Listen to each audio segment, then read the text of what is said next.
think you have to have the, Coming in tomorrow here for trying to thunder freeze. He goes, oh, I got run down for some seed out. He said, oh, are you doing those? I thought maybe you were doing the plugs. He said, no, no, this is just some seed I had. I've already started the live stream because I think that's what is right.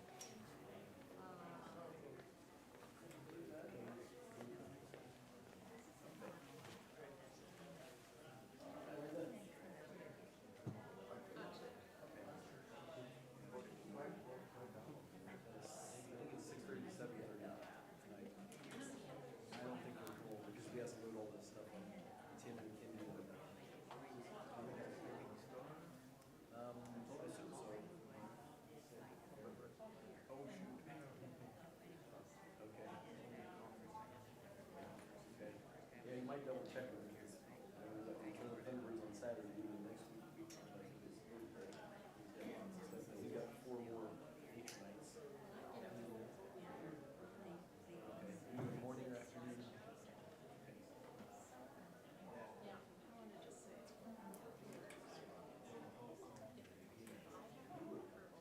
Oh, he's that guy that, is he a young guy you know? Okay. And you said he had a friend who wanted to. So say, Yeah, you need to get him. well, For the exercise. I don't think it'll be a problem because I've already started doing it. I'd like to do a tree cut in the next month or 2 out of the prairie. We're gonna do it like late on Saturday.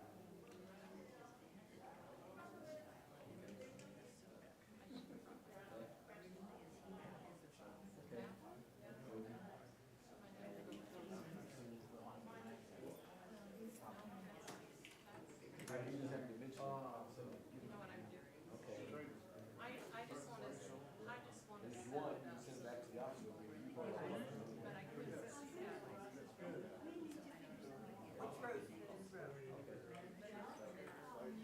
I want to show you something about crows. This isn't like yours, When can we talk about crows sometime? but it's green. We talked to that. Here, can you see for 2 minutes after? Yeah, I If want you to don't show like you it, you don't another have crow that ours. comes You to can my give it to birthday. someone else. But it was nice of them. And I left Not that I know, but I'm not a pork expert. They do strange things, crows, monkeys, and And so then he'll come back. I saw it that But same then day. it's like a station. I still Well, have. I've had it for a couple of years. This is my first time that they ever did it. from the beginning, And I want you to give them a show. no, down a row, from the beginning over the far left, there, left, down. So, but I buried this one. You might have better eyes than I do. I think there's another icon down at the bottom.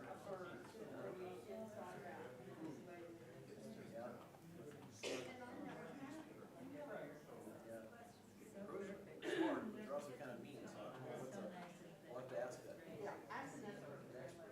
Kind of crow or a pork. Yeah, because they never do that. Jason Mike. Jason the visitor.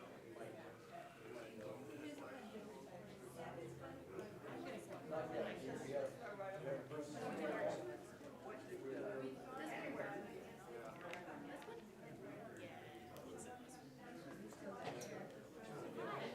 How are you?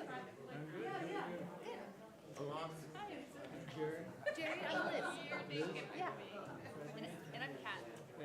Kat with a K. Yeah, nice to meet you. Yeah, we'll visit some more. And then I'll get up there to tree then.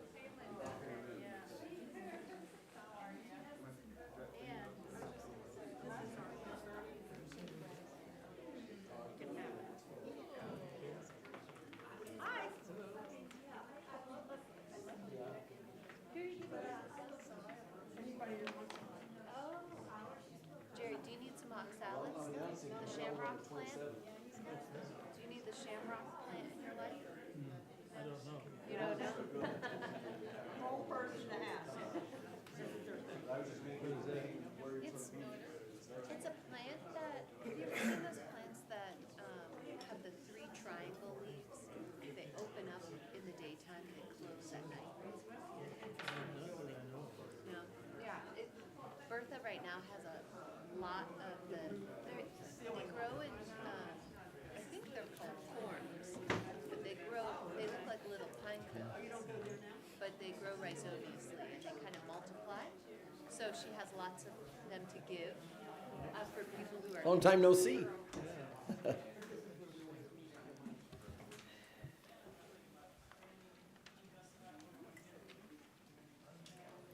Well, we still got a couple minutes here. We'll wait till we get live. Yeah, That's plenty loud. you're live. Yep. Oh, we're live. We got them. Yeah, but we're not quite ready. Okay. So people at home can watch me for a minute before we start. Yeah. Get the last few people coming in. Well, I'll give a reminder. There are some free books out there in the entryway right outside the door that Linda brought in, and she said to feel free and take one there from Jim Rosowski's private collection. He's a retired UNL professor, and he's living in Seward. But anyway, the books are right outside here, so there's a nice selection of bird books. I picked me up one, but when you're on your way out, check the table. Are we ready? Okay.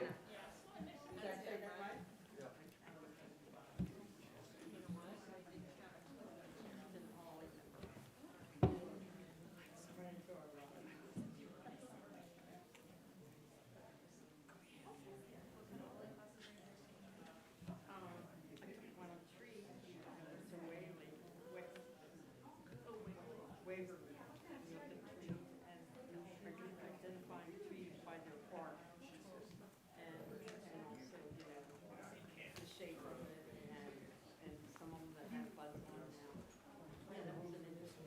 Yeah, well, I think last time, did you want a bird box? Last time we had. Yeah. Did you want a bird box? I think he created. Yeah, last time he was like running up, so there you go.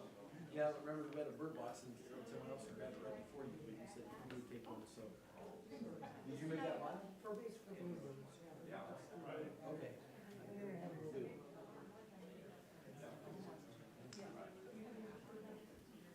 That worked out good. See if it works. I can't imagine.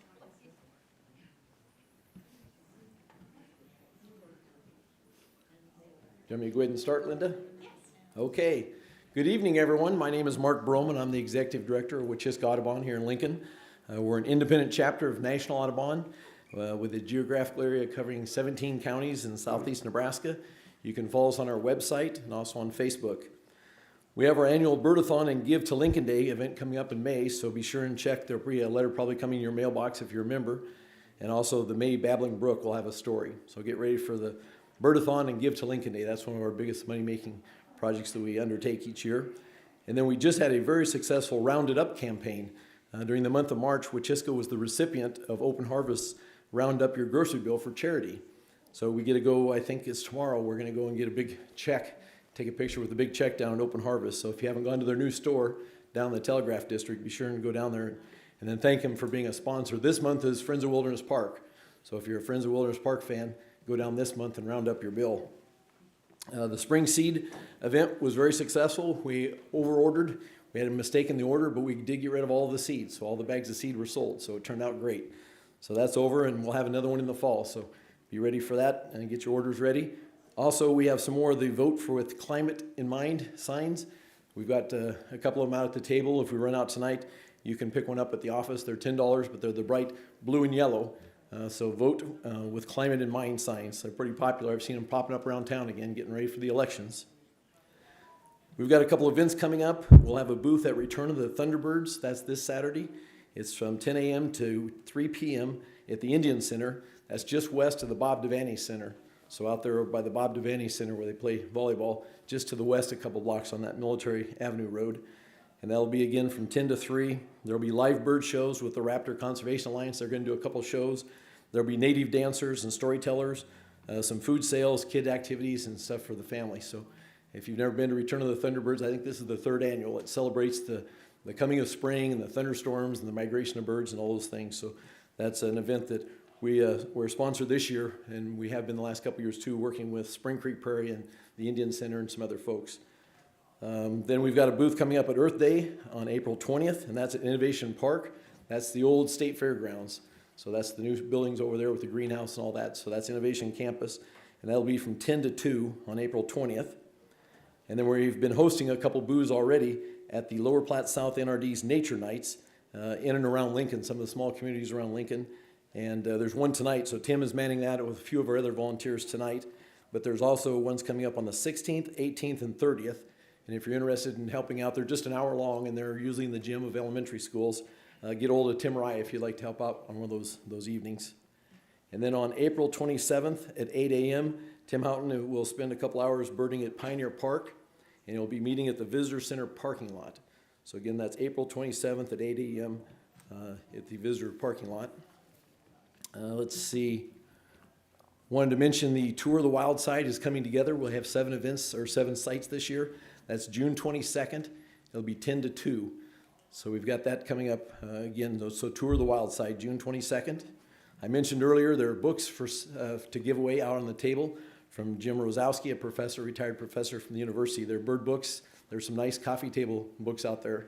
And so be sure to take a look at those when you leave. Let's take a couple minutes and see if there's been any unusual bird sightings. I'll mention a couple things. I went down to see the solar eclipse in southeastern Missouri this past week on Monday. And on the way down, I stopped at the Los Hills, the Los Bluffs National Wildlife Refuge, and I had a pair of sandhill cranes fly right 20 feet in front of my car, right in front of me. I'd never seen sandhill cranes there. I know they migrate, some of them, up and down the Missouri River, but they were right there at the refuge. And then I saw the biggest golden eagle I've ever seen. It must have been a large female, but she was sitting in a tree just 20 feet from me. I couldn't get a good picture of her because I was in my car and I didn't want to disturb her, but she was huge. And then there was a nesting pair of bald eagles right there on the loop road also. And a lot of the birds have already left, but there were thousands of ducks and especially coots, and there were a few tundra swans. But if you're traveling to Kansas City or beyond and going by the bluff down there, Los Bluff, stop in, make the little loop road, and you'll for sure see something. The water was a little bit low, but like I said, there was lots and lots of coots.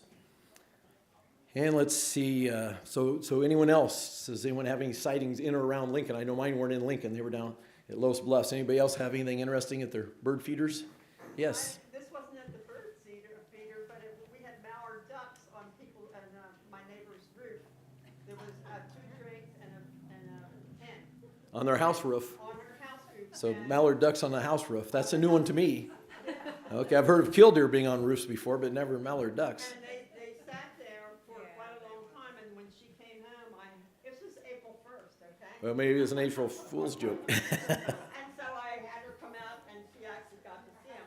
Okay, And then another couple of days later, there was just one mallard on okay. somebody else's roof. Now, why are they coming and landing on people's roofs? That I could not tell you. And then before the meeting tonight, you were telling me you've got a crow that's been depositing presents in your bird bath, a dead baby rabbit and a bird. So I don't know if they're bringing presents to you or what. So if anyone knows much about corvids or crows and have an answer for why they might be bringing dead animals and leaving them there. I've heard of birds like northern shrikes leaving dead animals on people's porches, kind of like a gift, like cats do. But I've never heard of a crow leaving them in a bird bath. So if anybody has any ideas there, anywhere you can direct her. I've lived there about 3 years now, and the bird bath is like a donut, and it stands up, and it's not real close to my house. But I've seen these crows back and forth, but this is the first year that this one crow comes to the bird bath, drops whatever's in there, and then he eats whatever he dropped in there. So I didn't know if he needs water to eat, or why. I mean, he must be just. So something's going on there. Yeah. Yeah. Yeah. Saturday night, we went to Roe Sanctuary when Yeah. we didn't know if we were even gonna get to see the cranes because the wind was so bad, you know? And the birds just kept getting up and coming back and getting up and coming back about three times, so we were really kind of surprised, except the winds were just terrible. Yeah. And the numbers were way down. There were only 57,000 in the river count this last Friday. The week before it was 350, and the week before that was 450. So they're way down. Yeah, hardly any in the field, so we didn't even know if we were gonna see that much, but there were still a lot of it. Yeah. I was through there today, and there were still a lot out in the field. I didn't see any hoopers, of course. I did see 85 turkey vultures yesterday out in Callaway. I was in central Nebraska. I always count them when I see them around Sheridan Boulevard when I go home, and the other day I counted 35. But I stopped in Callaway today, and I looked up and I counted 85 turkey vultures all circling around. So they're on their way through. But these ones out here at Sheridan, they sometimes stick around the whole year.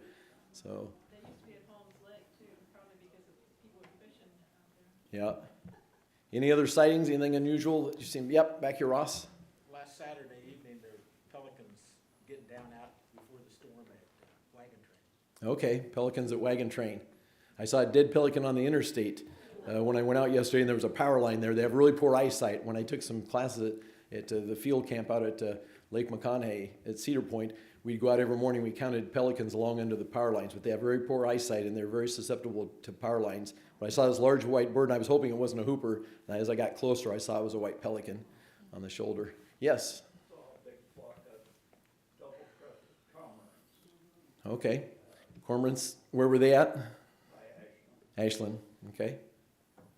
Yes? A cute little nuthatch. A nuthatch in your backyard? Okay. Yes? So I haven't seen this, but I'm watching it. It's being reported on Rare Birds on eBird, and there is a white ibis in a farm pond near Ranch Oak. I heard someone talking about that earlier, about a white ibis out by Branched Oak in a farm pond. They're supposed to be at the Gulf Coast. Okay. They're not here. This is the first sighting of it ever in the Okay, so that's one that people that are really into birds or have a life list, they may want to think about that. Contact the owner privately. Because it's on private land. Okay, so it's on private land, probably far enough away from the county road that you can't see it without trespassing. We had someone back there? Yes. A couple weeks ago, I saw a white, it was supposed to be a, God knows, black,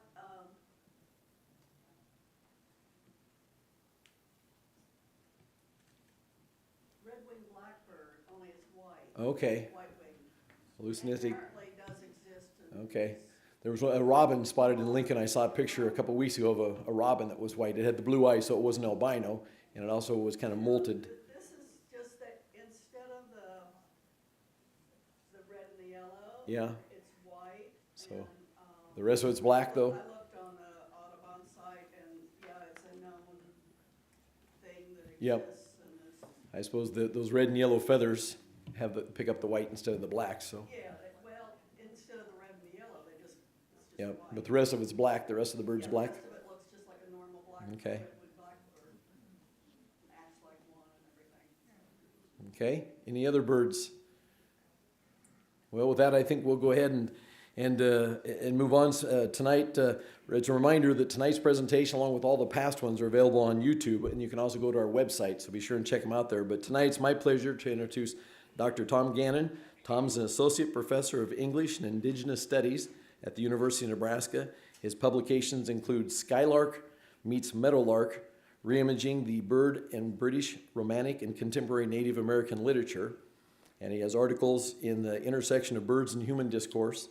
And his latest book, Birding While Indian, a Mixed Blood Memoir.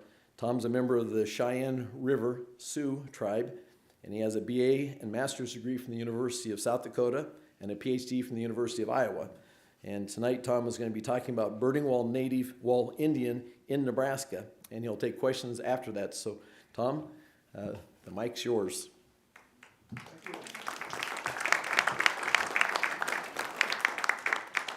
Thank you. I could be looking for a white ibis right now, I'll have you know, but no. It's back here. That's my new book. As you can tell from the table of contents, a lot of the chapters, well, now each chapter is a date, a place, and a specific bird species. But by the time I get to Lincoln about 20 years ago, a lot of them turn out to be places you know. Fontenelle Forest, maybe you've been out on Highway 2, there's Lakeside, Nebraska. There's that wonderful lake beside Lakeside. Where else? Pioneers Park, Wilderness Park, Highway 35. It's like Indian Cave State Park. Pawnee Lake, twice. West Platte River Drive, just been there. And so, this is a very Lincoln, Lancaster County centric book. However, it turns out I started birding in the 4th grade in Rapid City, South Dakota. About the same time, my best friend told me, "Hey, did you know your mom's a squaw?" And I said, "What?" I looked at her, I said, "Yeah, that is one dark-skinned woman." And then it turns out squaw is a racist epithet. It turns out Western South Dakota is pretty damn racist towards Indians. It turns out I didn't like it. And so I said, I need a hobby where I get away from people. Because the racial politics of Western South Dakota, please save me. So I ran away as quickly as possible to the foothills of the Black Hills. You see, from North Rapid, you just climb this chain link fence, jump, run across the interstate, climb another fence, and you're in the foothills of the Black Hills. And so my first 30 or 40 birds on my life list are from that hill or two, by M Hill, if you know Rapid City. But so it's a melange, this book is, I say it's a Frankenstein's monster melange, part personal narrative framed around birding and part all that theoretical stuff they taught me in college. I don't even care for, but don't tell them that. By the way, I just became a full professor, so. Still fooling them. So I imagine the book is 4 different layers. Imagine a cliff with 4 layers of sedimentary rock. In the top layer, there's that birding narrative with the chapter titles, etc. The second layer is personal memoir of growing up part native in the racist politics of Western South Dakota. Beneath that, there's a third layer. It's the history of this area, the Great Plains, the site of the Indian Wars. And so I go birding at my favorite place in South Dakota. It's called Custer State Park. There's a lot of cognitive dissonance going on here, you know. So, then deep down is nature itself, the interactions of human and non-human, buffalo slaughter, bird extinctions, habitat destruction. Beyond that, the intramural conflicts of colonizer and colonized. And so, the book was launched last June at Francine Finch's, and I had mixed tiles made because I had some money from somewhere. So I bought these up. So I put 12 of my better photos of the birds listed that show up in the chapter titles. And so they were on display there too. And I've taken those 12 birds and put them in this PowerPoint. And there's the first one. North Lake Basin, you been there? North of Utica? I bet some of you know where that stand of pines is, where that pair of great horns is still mates. But I'd like to share with you an excerpt for each of these pictures. I may have to skip some, of course, but so most of this first chapter on the great horned owl is really about finding out my mom was a Native American and me going, wow, I need to get me a hobby real quick. But the last 2 paragraphs are that epiphany, that first great horned owl, that lifer. And my original plan was that each chapter, each bird, each place is that spot in time, as Wordsworth calls it. That moment, that greatest moment of your relationship with one species of bird. You know, later on, they recently coined the term life look. You know, it doesn't have to be the first time you saw that great blue heron. It's the time you saw it so close up and magnificent that your spine just chilled. And so that's what I was getting at with William Wordsworth's notion of spots of time and the recent notion of life look. In fact, I was going to call the book originally about 5 years ago, Feathers of Time. And I thought I was so clever, but nobody got it. So then we changed it to life look, based on that recent ornithological concept, birding concept of that greatest moment with one species. But then finally, I said, no, let's do this. But right before this, my editors had a different idea. They said, Tom, the title of your book is Nighthawks Over the Laundromat, which is the last sentence of the chapter on the common nighthawk. And I thought, for a week or so, I said, yeah, I guess. It's kind of poetic, but no. The night before the due date, I said, So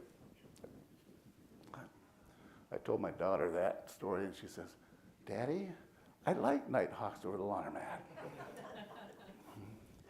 So, the end of the Great Hotel section. I often looked longingly at, I'll skip that part. I'm already editing.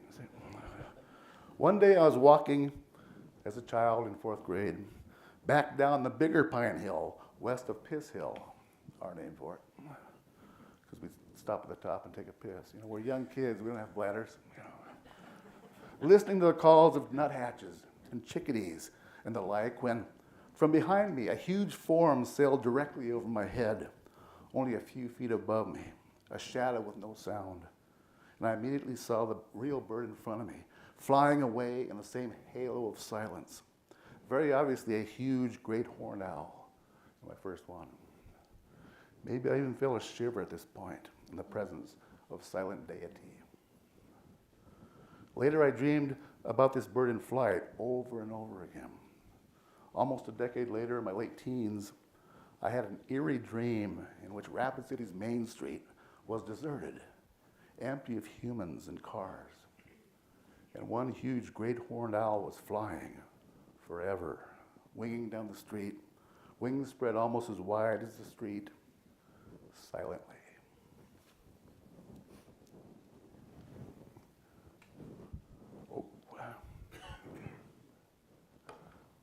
Your favorite mine, the Western Metal Art.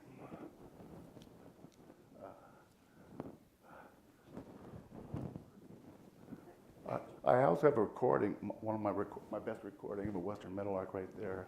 I'm not sure of our PowerPoint capabilities at this point. But let me just read the end of this chapter too.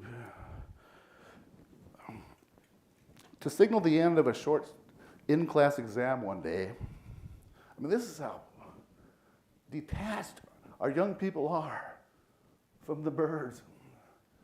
I mean, it really surprised me. To signal the end of a short in-class exam one day, I selected a Western Metal Arc on my iPhone as the alarm when the quiz is over. As the timer sounded with the bird's effusion at exam's end, I got a crazy idea. One bonus point, kiddies, if you write down the correct name of that singing bird. They looked at me puzzled, perplexed, as if I had lost my freaking mind. For crying out loud, I said, it's the state bird of Nebraska. As I played the song again, they looked at me puzzled, perplexed, as if I had lost my freaking mind. Oh, nature deficit disorder. I gave another timed exam in a second class, and among about 60 students that fine April morning, not one got the bonus question right. But I admit that yellow-throated warbler was a pretty good guess.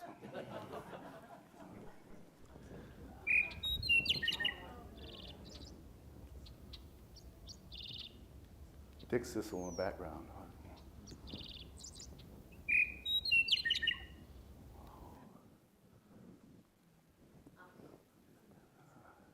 North Lake Basin again.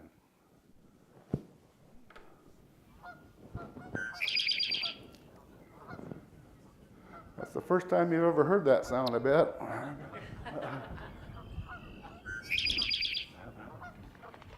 I'm going to skip the excerpt of that. Oh, Pawnee Lake.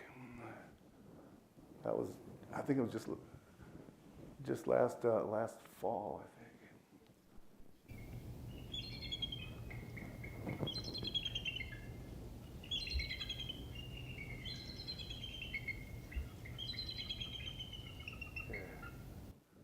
What? Wait, shouldn't they be playing a red-tailed hawk?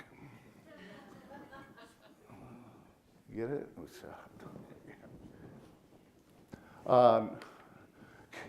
can you believe this? Just west of Conestoga Lake, like two springs ago. I was shocked. They seem to be coming north, like a lot of species.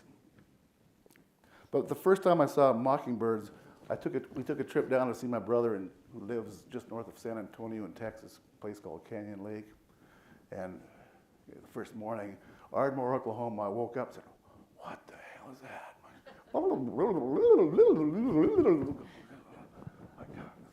I bet that's a mockingbird. I don't know. So in the middle of that chapter, if this was the American South, I liked it. I'd never been south in Nebraska, Iowa, or Colorado before this. A lifelong child of the Great Plains and its prairie birds, the songs of the dickcissel and western meadowlark, the eastern kingbirds and red-winged blackbirds pecking my head as I vied for other species. Then this summer trip to Texas, wow, the robins are mockingbirds. The ubiquitous singers, I mean. And there are wrens whose first names aren't house. And cowbirds with red eyes. And grackles with tails the size of your arm. Of course, they're up here now, too. Oh, brave new world that has such species in it. It was like some exotic country in Wallace Stevens' sensual South, full of colorful avian wonders. Yes, the grackles in the nearest town had these humongous tails.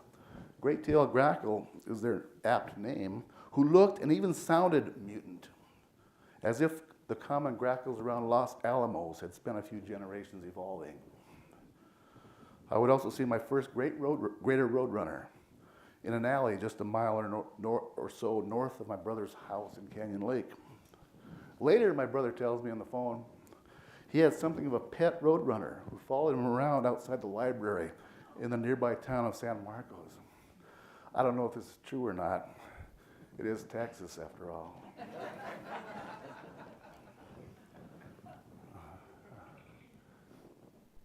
Whoa. Can you go back? I don't want to. I wanna Oh, hear it. yeah, this is a recording of another mockingbird in Lancaster County.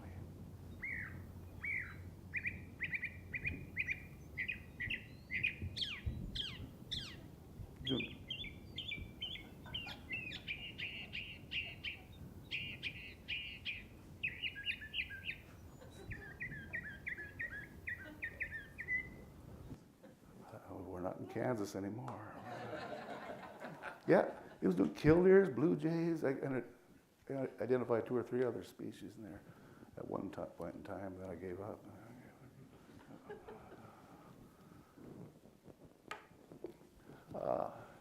If you're a birder from around here, you know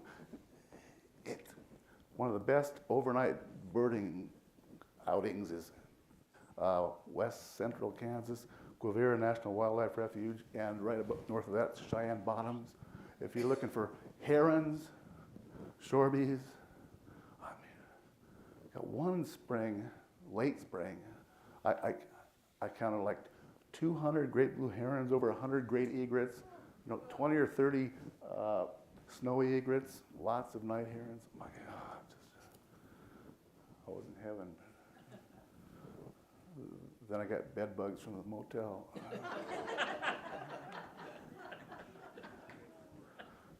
Life's never perfect.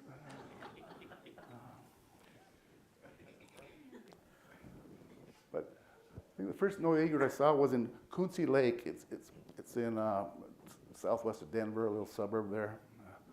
What am I doing here? Not far from downtown Denver at a city park lake in Lakewood, Colorado, taking a picture of a snowy owl resplendent at dawn. Wasn't that good? I blame it on my first wife's restless soul, bless her wandering heart. As soon as we were married, we moved from Belle Fourche back to my hometown of Rapid City in pursuit of better jobs. Those 2 jobs turned out to be in a flower shop and a donut shop. So then we moved to Vermilion, South Dakota, where I would qualify myself for an even better job by earning a master's degree. Not. Okay, no. Both of these moves and all subsequent ones were her idea. Hell, we moved about 5 times in Vermilion in the space of 2 years before I got the notion that her seemingly inveterate need to move was something of a character trait, even perhaps a flaw. We were both rabid Jungians at the time, and she saw my reluctance to move every three or 4 months as a refusal to grow psychologically. I saw her ceaseless moving as symptomatic of an ego consciousness forever trying to flee itself. So we got along well. I joked after one of our moves, "Nope, I don't think it worked. You're still you." God, I'm mean. I'm sorry, I'm an oldest child. When Emma and her mom moved to Lakewood, my yearly visits inevitably included a stay at a Motel 6. Speaking of bed bugs. Just off US Highway 6. It was only a few blocks from Emma's house. I could get there without too much big city driving, and the price was right. It was also a short drive to Belmar Park, next to the public library, and home to Coonsey Lake, a small body of water by South Dakota and Nebraska standards, but redeemed by the fact that several species of herons and egrets were present there even during the summer months. In fact, I got my life for snowy egret there. So before Emma even dreamed of rousting her teenage body out of bed in the summer, I would bird the lake for an hour or two before picking her up and having her talk me through downtown Denver. "Look, Daddy, that's a prostitute." Kids. Or taking her to Denver's pathetic excuse for a zoo. I mean, if you used the Omaha Zoo, what is Denver even trying to do? So here I am, looking at a snowy egret, staying in Coonsey Lake at dawn, as the orange-red sun rises behind the dark silhouette of the bird and throws its rippling orange and gold crescents all around, resplendent. And I ultimately have my first wife to thank for all this. Oh, play this. Anybody heard of snowy egret? Oh, you don't want to.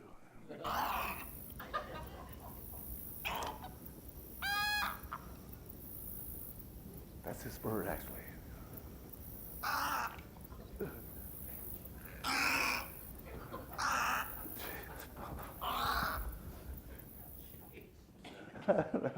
This is something I ate.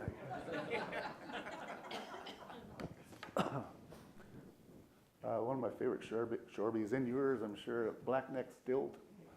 Oh, I just saw an app set. Where was it? Pawnee, north side, northeast Cove. Yeah, okay. So, Nebraska Highway 2 is the most well-known scenic alternative to driving across Nebraska if you want to avoid the soporific experience of Interstate 80. In fact, a Google search just informed me that the Highway 2 is now officially the Sand Hills Journey Scenic Byway. Such byways are wonderful for backroad birding. I've driven 400 miles around north central Nebraska without hitting a town with more than 500 people or so. And as a misanthrope, that's good. The best part of Highway 2 for birding lies between Hyannis, don't blink, and Alliance. There the sand dune habitat is pleasantly pockmarked by numerous small, shallow lakes, and in the spring there are also many stretches of sheet water right beside the road, temporary standing water from recent rains along both sides of the road. You said that, Tom. So it's ideal for water birds. I discovered my favorite spot along the Highway 2 pretty much by accident on my first trip through. One of the larger lakes was right next to a small town, and a convenient back road behind the town accessed the lake. The town was propitiously named Lakeside. This has got to be good, I thought. And it was. Of the 9 species I quickly recorded there, 4 were lifers. There was the willet, a large plain gray sandpiper best known for its call, Pillwill willet. Yeah, that's really close, Tom. Okay. There was the ruddy duck with its fat, clownish-colored face and bill and its short spike of a tail. There were lots of eared grebes with their golden wisps of ear feathers that seemed like psychic emanations in the proper sunlight. And there were black-necked stilts, loudly cavorting along the western shore with their usual American avocet companions. They're accomplices in raucousness. Two of the largest and most stunning shorebirds of North America. Tall and thin and young and lovely. No, tall and thin and black and white. The stilt is most notable for its extremely long legs, that's its name, and the fact that these legs transgress the laws of human nature, as it were, by bending the wrong way at the knee. This joint buckles backwards as if the lower half of the leg were one long forward protruding foot. This lake is now an annual, somewhat biannual, sometimes biannual stop for me. Several pairs of ruddy ducks remain through the summer, as do about 40 to 50 eared grebes, although eBird keeps questioning my apparently hyperbolic numbers. But the convocation of stilts and avocets has always been the highlight. The last few springs, however, were missing the black-necked stilts. I imagined, against all human good sense, that their avocet buddies missed them as much as I did. Oh.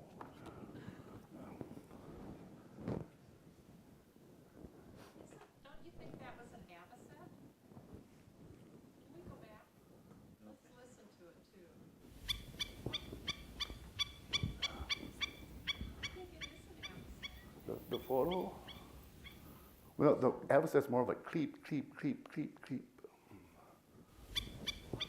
One avocet would have a brown head. And It's a little bit hard to tell what the colors would be. I've never seen a black-necked stilt with that brownish breast thing. well, that's a shadow. Oh, okay. I'm with you now.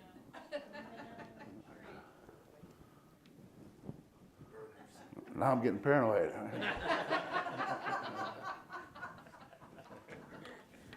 This is, of course, a yellow warbler.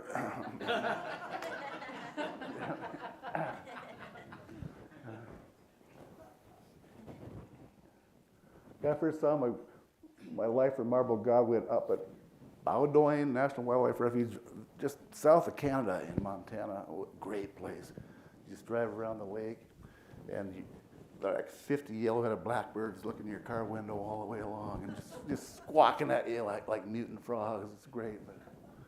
But yeah, my first Nebraska sighting, I think, was at Lake Babcock. There were about 10 or 15 of there out there. It's one of my better photos. What do they eat that they have long bills? College students. Oh, I'm sorry. I'm projecting. I imagine like water insects, crustaceans. I'm just making that up. I have no idea.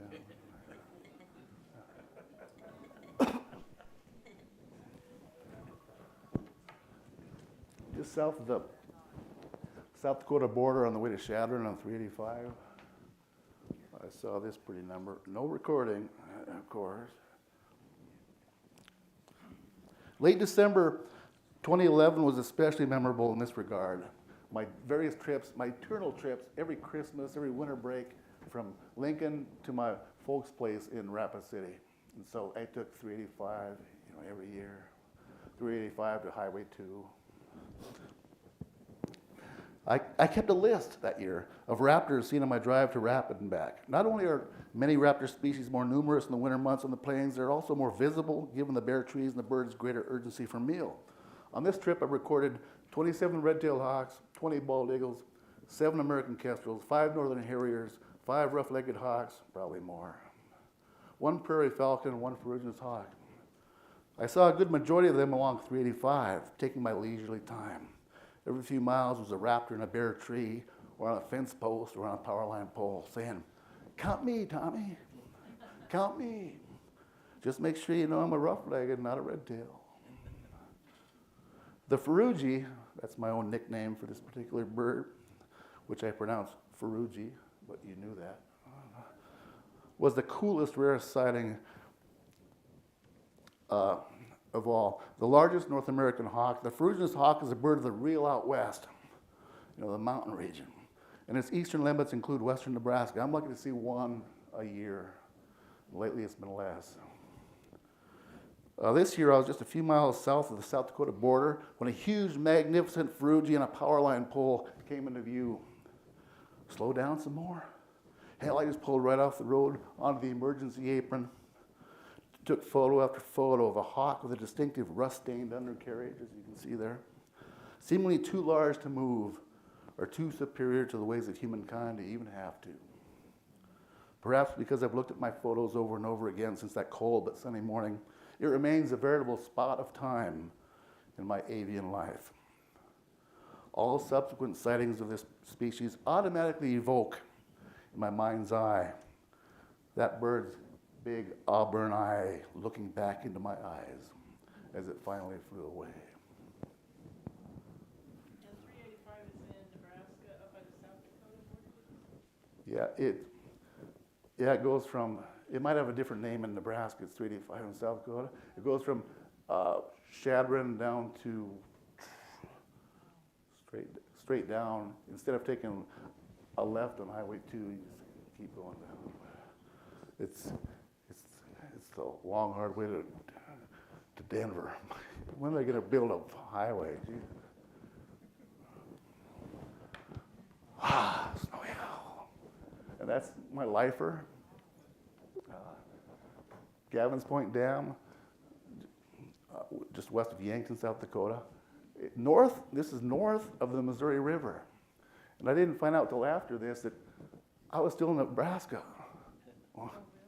Yeah, a lot of that area, a lot of Yankton Lake even, that north of the Missouri is Nebraska, which, that ain't right. But my December raptor count in an earlier section was incomplete. 27 red tails, blah, blah, blah. I won't read you the whole list again. I forgot to add 0 snowy owls. Yes, I struck out on the never yet seen snowy owl again. It had become a mythic bird to me, the true god and reason for the season, the real impetus for any winter road trip, each of which inevitably ended with snowy owls 0. But let me just say that on that trip, I never noticed so many white plastic baggies littering our fine fields and roadsides my whole life. What's wrong with humankind? My God, stop littering. You're throwing me off. At several winter nadir points of frustration in this regard, I considered resorting to phenomenological birding. Quote, in the process of scanning the horizon as I drove a dirt county road, I thought for at least 1 second that an interesting clump of snow might be a snowy owl. Therefore it was. I'm glad I took Philosophy 101, aren't you? I've also long and frequently lamented, why isn't my next lifer a snowy owl or a whooping crane, damn it? How come every new species I get is a bird that no one else, no normal non-birding fanatic person has ever heard of? Christ, I could just start making them up. Yeah, I saw a ruby-headed prothonotary godwit the other day. Yeah, it's quite the sight. No, you wouldn't know it. It's pretty obscure. So. What? No audio? Shut up.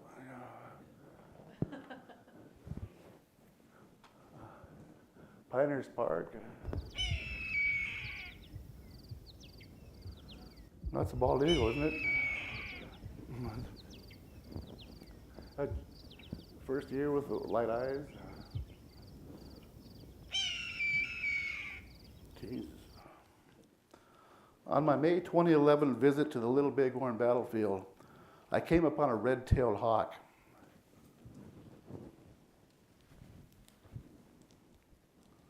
Oh. I guess this will be my last reading. I came upon a red-tailed hawk, Little Bighorn, gliding above those rolling grasslands of bloody history. Instead of soaring farther and farther away, as is usually the case, it flew towards me, then right to me, finally hovering over my car for a good while, flapping and flapping as if, oh, I tingled, as if to say, we are still here. And I didn't know at the time whether the bird meant avian raptors or human natives or both. This uncertainty no doubt contributed to the uncanny tingle. On my long drive home to Lincoln, I decided that I had to return someday to the site and to that site. So that was clever out loud. They're two different words. In May 2018, the place seems even more full of tourists. I have returned this second time for another red-tailed hawk, damn it. Or for a similar avian message. For perhaps just a little healing for my lifelong bitterness towards Holy Rosary Mission, the Indian boarding school I attended in the 4th grade, and all it stood for. My lifelong bitterness toward my abusive, then absent Irish dad, towards, well, the whole works. Yes, I'm thinking, expecting a heavy Joycean epiphany here. But there's no red-tailed hawk, no cool ornithic icon to serve as a synchronistic Rorschach test for my welling up emotions. I hate it when that happens. And as you may well guess by now, I'm also so busy looking for FOIs, first of the years. It's the main reason I went to Montana, especially a brewer's black sparrow, if you must know. I know you were interested.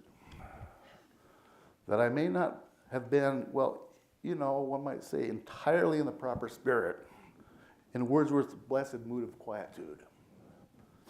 Worse yet, I also strike out on FOIs. What a trip. In a way, then, the red-tailed hawk in the title of this section is really a lacuna, a lack, an absence. The bird never shows. The epiphany never happens. I do hear about 25 western meadowlarks, and I imagine these birds' ancestors singing the same song before the coming of Custer, or even the coming of the Lakota. Through all this human racial politics bullshit, the real goes on. The avian abides. Ooh, I like that. I'm gonna make a bumper sticker. And sell it for lots of money.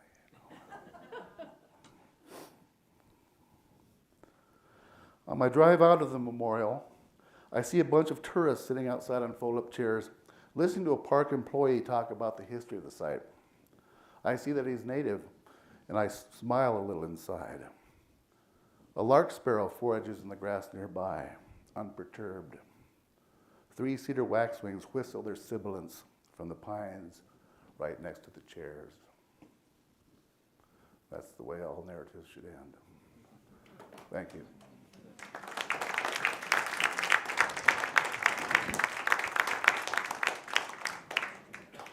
Oh, Crazy Horse. Memorial, Southern Black Hills. My daughter and I took this ramshackle bus down to the bottom. You got to pay an extra $15 or something. I looked up. Oh, turkey vulture flying right across the face.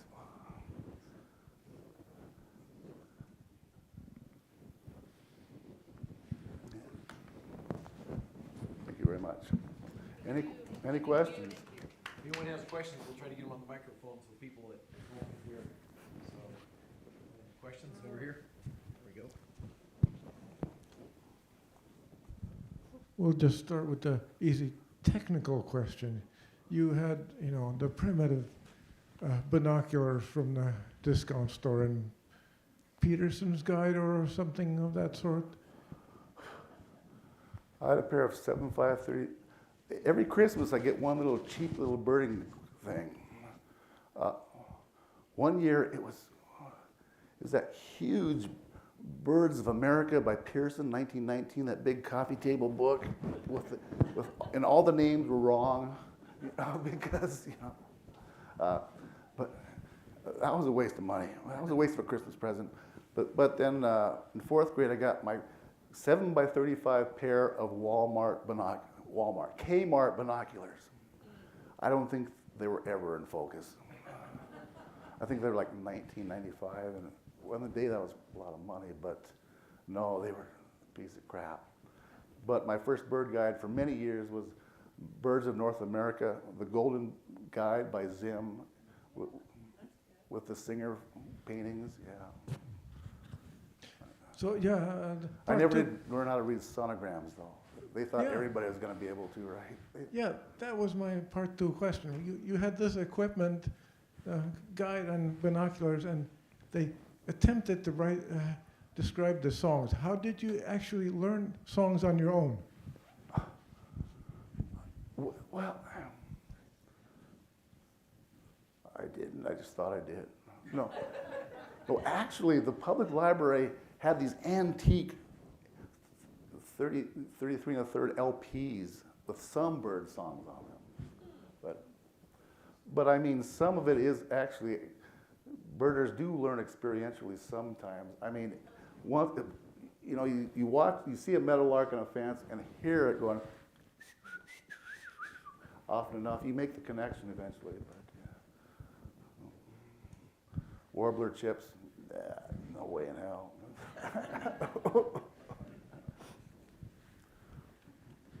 Additional questions? What, There's been I can almost feel. for the people at home. Okay. What kind of camera did you use? I mean, they were just beautiful pictures. Thank you. Well, about half of them were a Canon Rebel. What's that? It's a DSLR camera. You put a little card in it, and you attach a lens to it. And so, I still have a 400 millimeter Canon lens. Now I have a 150 by 600 big honker, and which isn't as good as the Canon 400. It's a Canon sharper. This is a third party, but yeah, now I have a Mark II D7 Canon 7D Mark II. I think I don't look at the name anymore. I just sigh. I gotta lift this thing up again. They're beautiful. Thank you. You have questions? Okay. Other questions?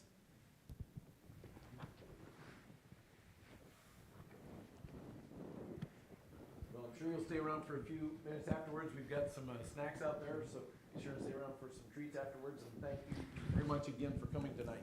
Great pleasure. Thank you.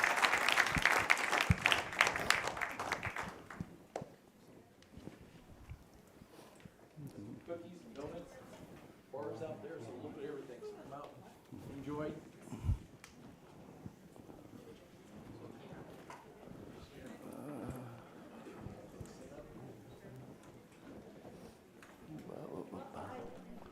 I'm loving reading your book, Thank you. and it occurred to me that this T-shirt